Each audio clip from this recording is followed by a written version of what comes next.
Maayong hapon ang Butuan On News Update sa Butuan City Public Information Office. Nakaisaulog ang lokal nga panggamhanan sa Butuan pinaagi sa City Disaster Risk Reduction and Management Department. Sa National Disaster Resilience Month 2025, pinaagi sa kick-off ceremony sa may City Hall grounds ng syudad.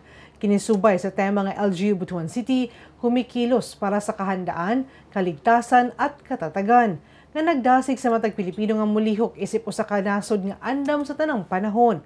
Kini nga selebrasyon naglambigit sa tanang sektor sa DRRM ug timaan sa paday nga paningkamot sa pagpalig-on sa disaster resilience ug sa maluntaron nga advokasya alang sa luwas, andam ug lig-on nga komunidad sa Butuan.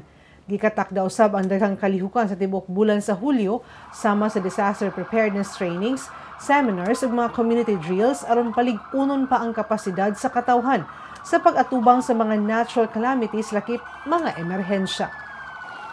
Busa ang kinahanglan ang tanan katawhan kabahin sa solusyon from the barangay level down to every household. So this ceremonial kick-off is not just a formality. It is a call to action, di ba?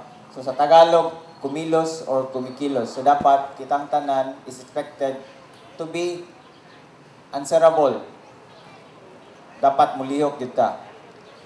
I urge everyone to treat disaster preparedness not just as one-time activity. Dili lang kay tungod kay NDRM karon so karon active ta karon. But as a way of life.